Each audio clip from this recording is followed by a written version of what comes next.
Okay, let me see if I can get my screen to share.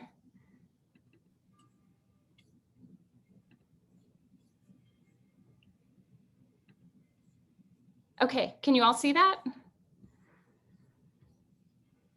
Yes. Okay, I'm gonna go ahead and get started. I'm loving seeing who all is here. Thank you all for taking the time to be here. I think I know most of you, but if I don't, my name is Tracy Smoll. And I'm gonna start, because of the pandemic, I'm gonna start with just a video tour of my show. And it's a couple of minutes long, but I think it's important for people who may not be able to go to see it.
Okay, I just want to say again, thank you all for being here. I really do appreciate you taking the time. And also, if you haven't muted yourself, you may want to do that just because it cuts down on distractions.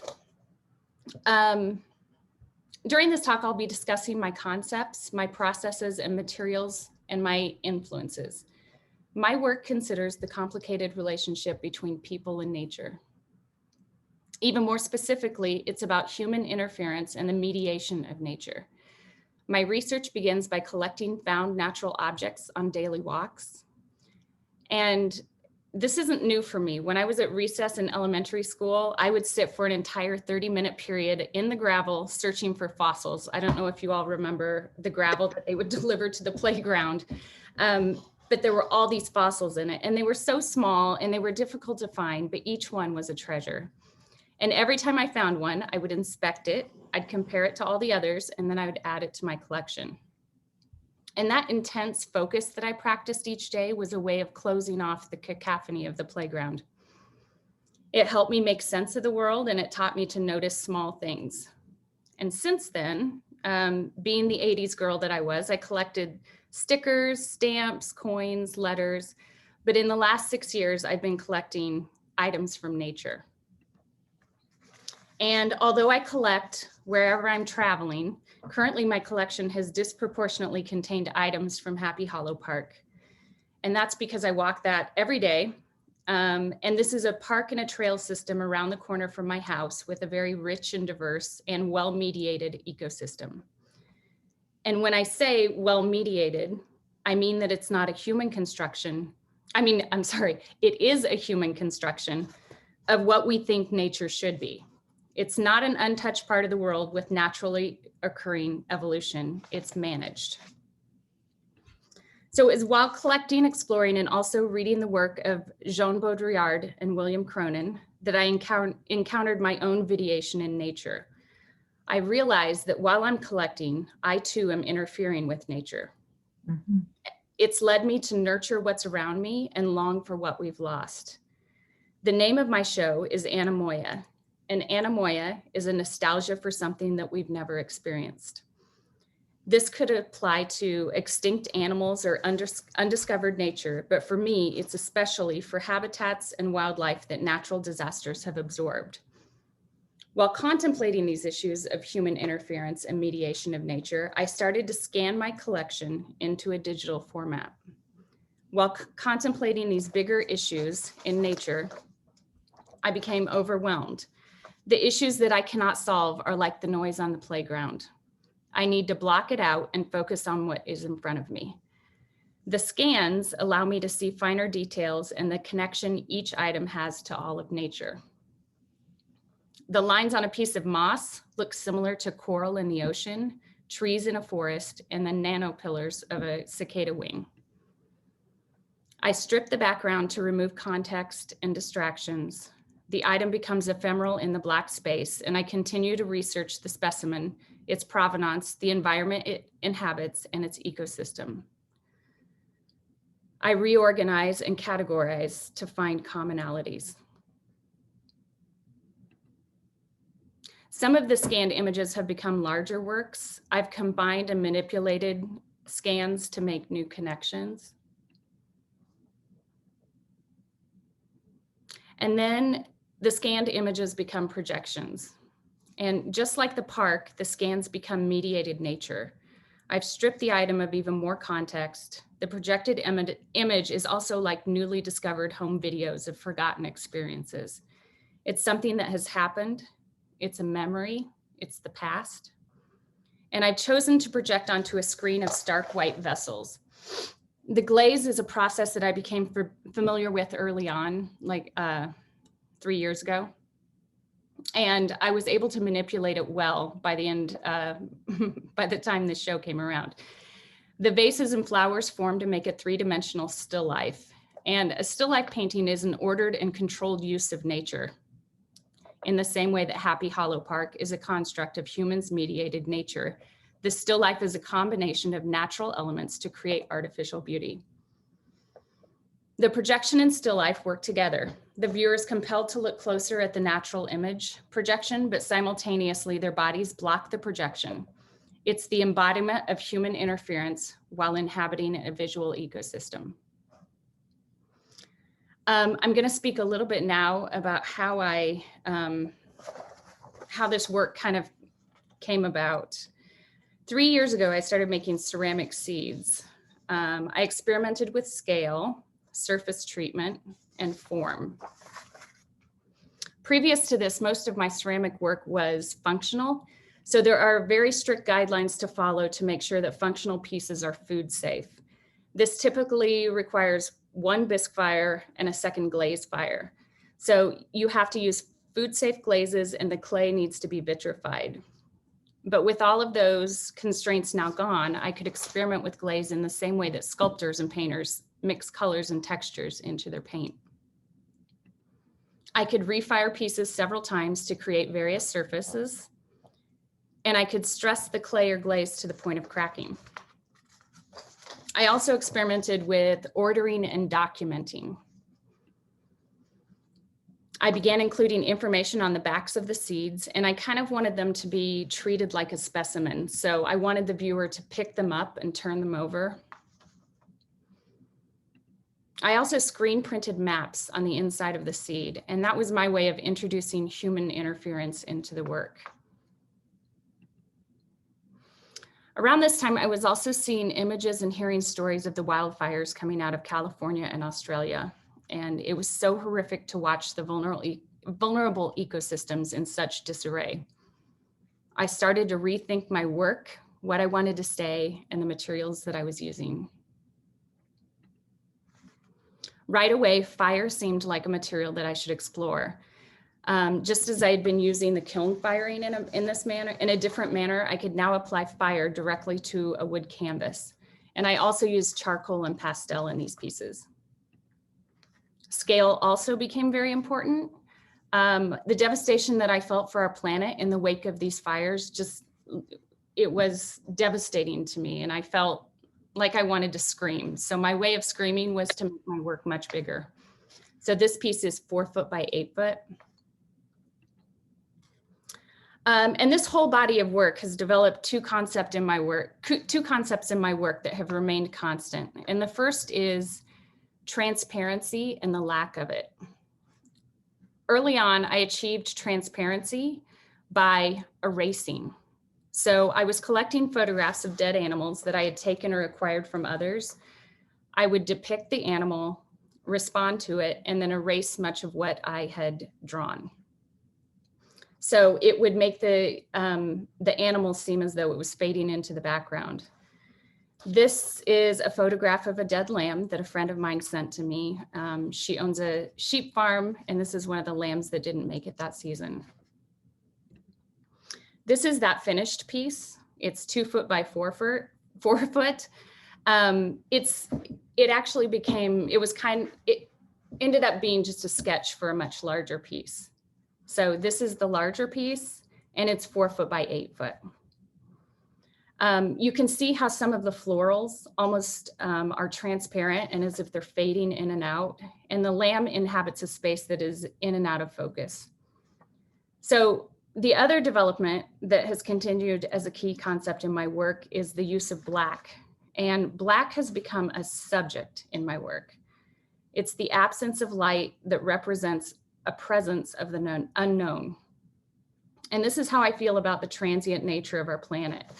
We need to look closely, see the intricacies, because the future is unknown. And again, to me, it's similar to drowning out the cacophony of the playground. Just like the map that I would put inside the seed, I used a Dremel to etch into the piece. So when I first started doing this, I was dremeling florals into the piece, but then I eventually changed to maps. And again, the map to me represents the human interference in nature. So this is also a video. At the end of 2019, I was part of an installation group, and the building was chosen for us, but each artist selected a space inside or on the grounds. The first thing I noticed when I walked into the space were the low ceilings, the wood paneling, and the horrible carpet. The space that I chose was large and it had windows, but it looked out onto a gravel alleyway. The building had once been used as a nursing home. So basically it was a place where people would go to die. The space itself felt really empty. So I began to search outside so that I could bring nature and life into the space. Unfortunately, the outside was littered with trash, cigarettes, and a couple of very few spaced out trees. And I immediately thought of the wooded park that I walk in each day. In that park, there is an abundance of trees closely linked with fungi under the ground. And the fungal networks act as messengers in a symbiotic relationship with the trees. If a tree is in distress, it sends a message through the network, and other trees send the nutrients that tree needs. This is how a forest works, and I saw no sign of those relationships on the grounds around this building.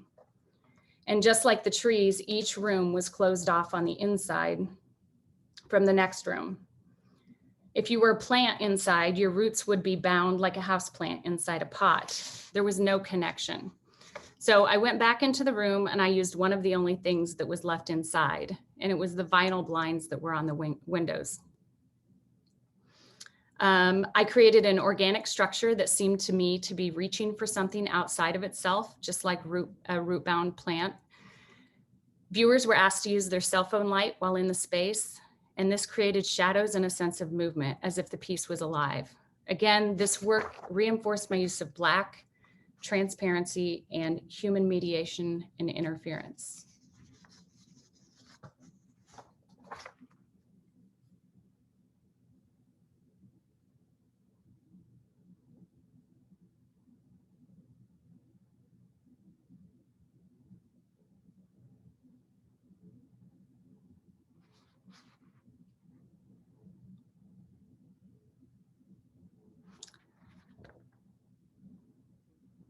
So after this show, I went back to some of my ceramics pieces and reworked them.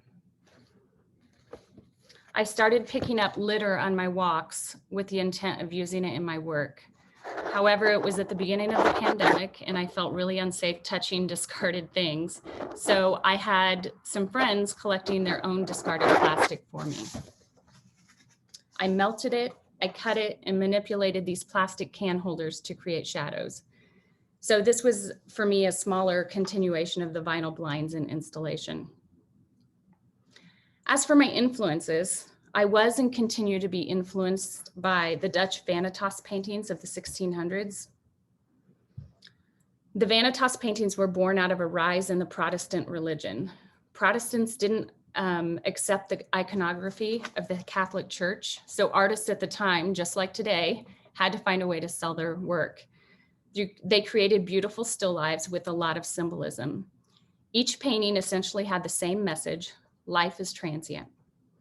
In light of us now entering the era of the Anthropocene, which is the current geological era in which human activity has been the dominant influence on climate and the environment, this message of life is transient rang true for me. It is transient. Our planet is transient. Nature is transient. I also identified with the dramatic lighting in these paintings. Again, the black helps to emphasize what the artist wants us to focus on. It also seems to me that the flowers and the some of the items are floating in and out of space. Although the Vanitas paintings do not address transparency, I came across a project by Anne Hamilton that planted a seed. Anne Hamilton is an internationally recognized artist who creates interactive, large-scale works. In her project called One Everyone, Hamilton used a plastic membrane that only renders what's touching it. Right away when I saw this, I thought about scanning my natural collection. But you can see in her work, there are varying levels of opacity and transparency. My show is a culmination of the last 3 years. The fear and concerns that I have for our planet are manifested in the pieces. Looking closer at the details around us can inspire us to be intentional with our actions and take care of these important natural habitats. So with that, I just want to say a couple of thank yous. And I have to say, this has probably been the hardest part of the entire process. But I want to thank my fellow grad students. I had no idea when I started this journey how important you all would be to me, but you definitely are. Thanks to my kids. Happy birthday to Dakota. I'm not sure if he's here, I haven't looked. But they've listened, encouraged, and held my hand when I was anxious. Thanks to my committee. I truly appreciate all of you. I've grown so much in these last 8 months, and I truly attribute it to you. As an educator, I know that imparting our wisdom can be rewarding and thankless, and I really appreciate you. Also, I need to thank my best friend, Laura. She knows me like I know me and can tell me exactly what I need to hear in any moment. And last of all, thanks to my husband for all the encouragement. So with that, I think I can answer some questions if anyone has any.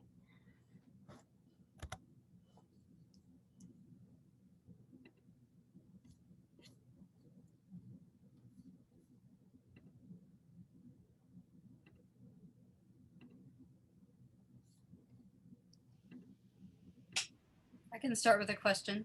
Yeah.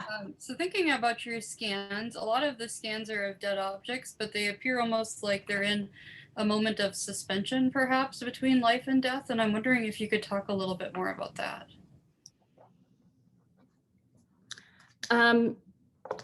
Yeah, I think to me, it reminds me almost of like ready-mades. I don't know why I think of that, but I just think of like, you're taking one object and putting it front and center, and it's a moment in time.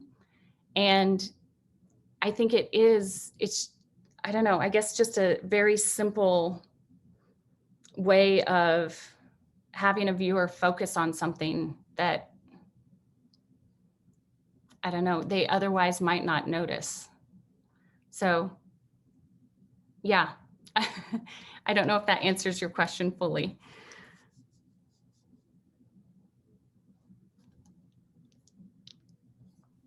I can ask a question. Yeah. First of all, beautiful work, just absolutely beautiful, and such a nice job talking about it. I was really, really excited to hear how you're framing this. One of the things I was really struck by, just as you were showing this, is how much it reminds me of a cabinet of curiosity.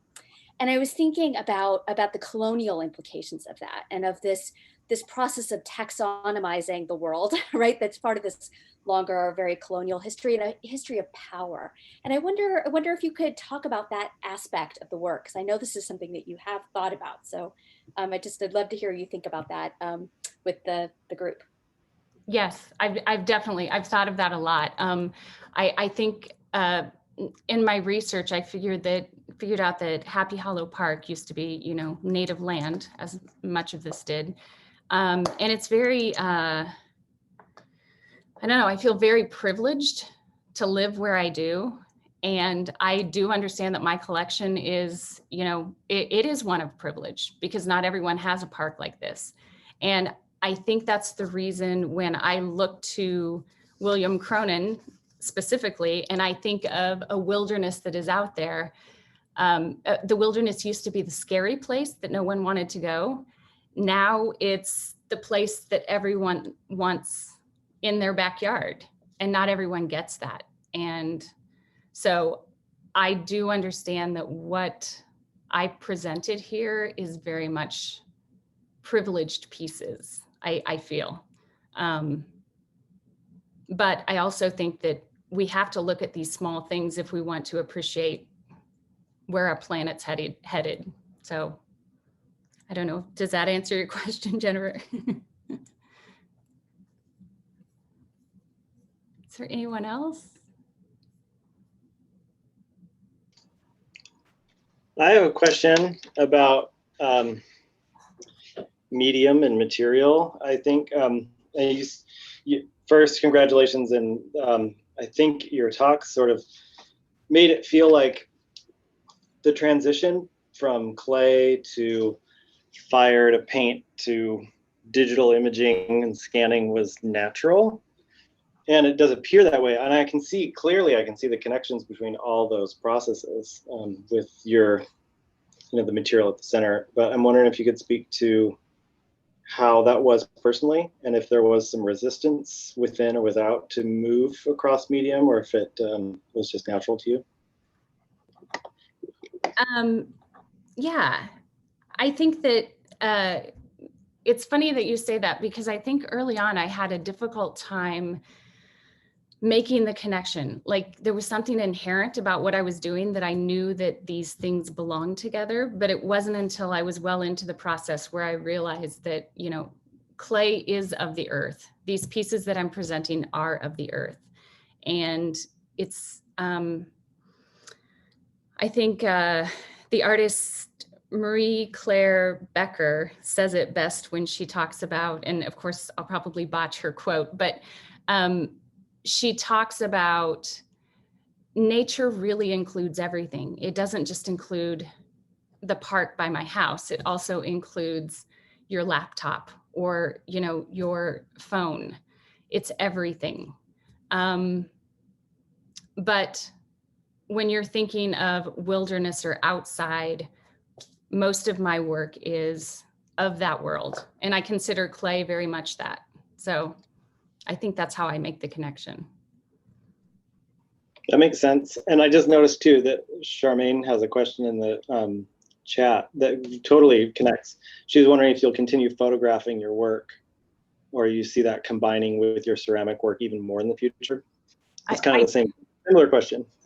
Yes, I do. I definitely see my ceramic work and the scans you know, melding a little bit better together, even without projection. I mean, I just see that some of the images that I scan can be a surface design in some way.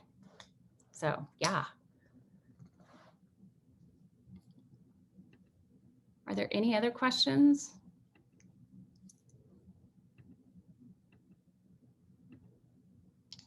There's another in the chat if you didn't see it. Do you find scale challenging when working from small and detailed bone structures, or found items into large 4x8 sized finished pieces? That's from Holly Tittle Hudson. It's funny. I don't find it challenging. I find it necessary to what I want to say. So sometimes it is the small thing, and I love small things, but I think when it's time to make something on a much larger scale that's called for, I don't find it a challenge. I just find it all very much the same. It's almost like scale becomes another material. Yeah.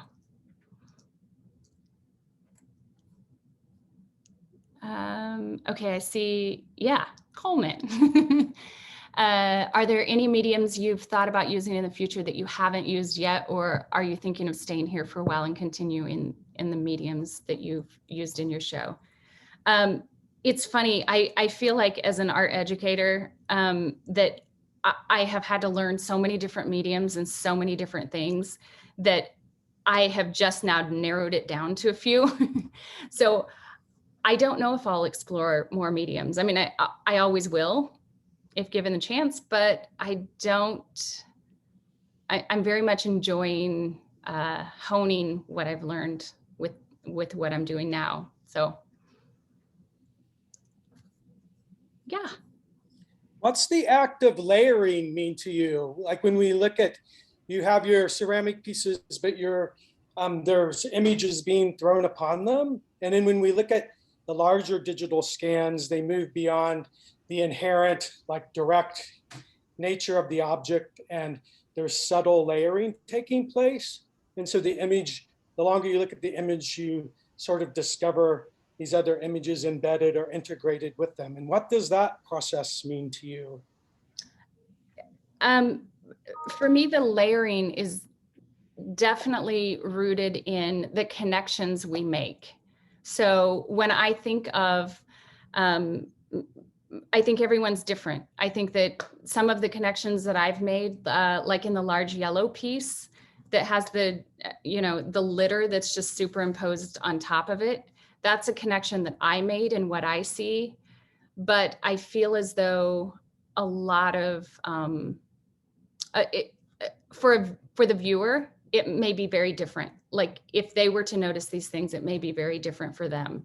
I also consider it me mediating those items. So I'm choosing how to manage those items, and these are the connections that I've made. So I guess it's very personal for me as well.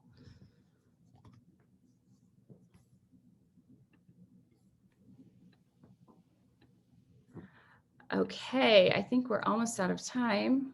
Thank you again, everyone, for coming. I so appreciate it. Thank you. All right, and I'll see my committee meeting members soon.